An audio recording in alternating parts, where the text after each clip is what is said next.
Ya, kami masih berbicara tentang ajang pencarian bakat menyanyi yang diadakan Kidzania, yang disebut Kidzania Freedom Voice Singing Contest. Mas Aji, ini diadakan kapan sih dan range umurnya berapa? Terus bagaimana caranya mendapatkan peserta-pesertanya? Iya, sebetulnya ini terjadi pada semester awal 2014, tepatnya di tanggal 24 April 2014. Pada saat itu Kidzania memberikan peluang kepada publik secara luas. Kurang lebih kita berhasil menangkap sekitar 1.200 para register pada saat itu. Caranya bagaimana? Ada dua cara. Yang pertama, mereka bisa datang ke Kidzania Jakarta. Kemudian kita kenalkan dengan produksi demo musik. Jadi mereka di shoot nih, bikin klip, demo klip sesuai dengan lagu yang mereka pilih. Cara kedua adalah untuk mereka yang tidak berkesempatan datang, mereka mengupload di YouTube.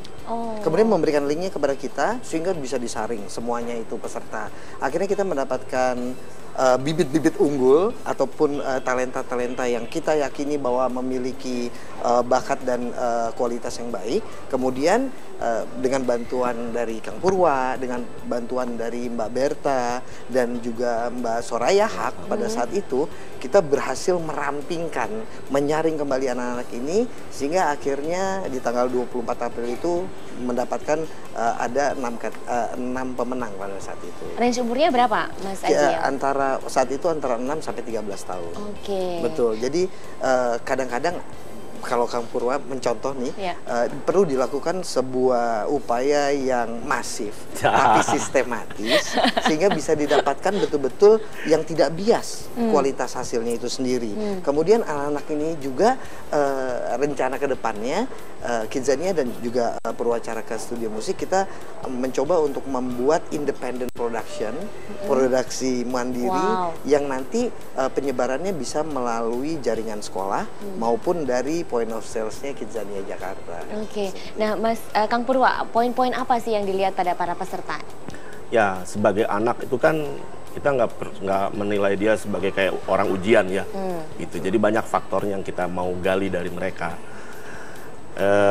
Jadi nggak cuma X faktor, tapi X ada A, ada Z, ya kan? Bisa suaranya dan keluguan anaknya, tampilannya juga kita hitung walaupun mungkin proporsi hitungannya tidak dengan bobot yang sama, ya.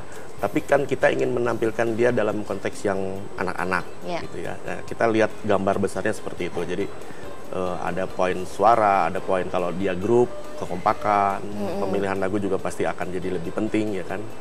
Lalu kita juga mengadakan coaching ya, betul. Jadi nggak cuman dia tampil gitu aja. Jadi selama perjalanan kita kasih mereka pelatihan gitu ya.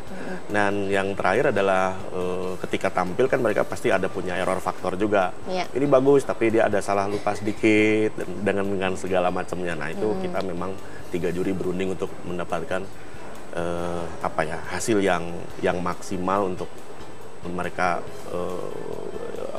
memberikan apresiasi untuk mereka untuk juara 1, juara 2, juara 3. Tapi untuk saya sih pribadi sih mereka semuanya lucu-lucu aja lah tampil ya kan. Artinya punya plus minus tersendiri.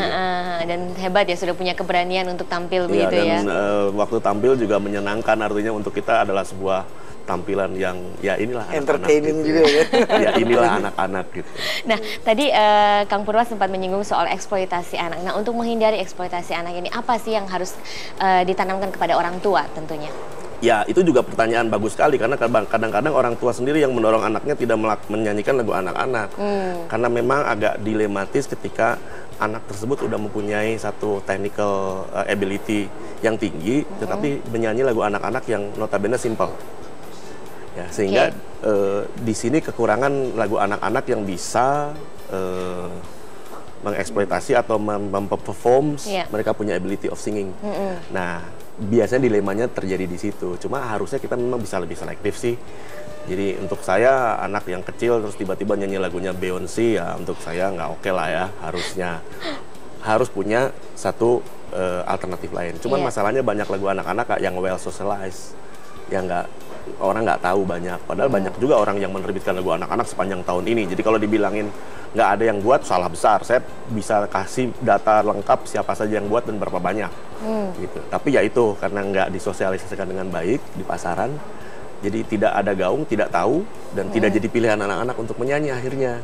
Ya, gitu. Mungkin anak-anak zaman sekarang juga lebih banyak melihat lagu-lagu dari luar ya. Iya, atau dia Kang kembali Purwa, ke masa lalu yang sebetulnya juga untuk dia suasananya udah nggak sama. Misalnya lagu menyanyi Sahabat Pena. Mana ada anak sekarang sahabat pena.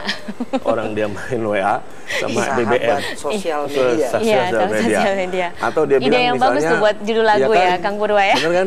Misalnya anak perkotaan main layangan, layang-layang, mana ada. Iya. Atau naik kerbau, kerbaunya juga susah dicari. Iya. Jadi nggak update lagi gitu. Nah, hal seperti itu kan nggak bisa kita bilang bahwa Menara Gadingnya yang dulu harus sama dengan yang sekarang. Saya pikir harus ada satu strategi tertentu, tapi yang penting adalah apakah semua pihak punya integritas nggak untuk membawa anak-anak ini menjadi sehat dalam musik ya. Kalau nggak punya integritas, ya selesailah sudah. Oke, nah nggak lengkap ya bicara soal kontes ini kalau tidak menghadirkan peserta dan terutama pemenangnya ya Mas Aji ya. Nanti akan kita hadirkan sesaat lagi pemirsa, jangan beranjak dulu, kami masih akan kembali setelah pariwara berikut.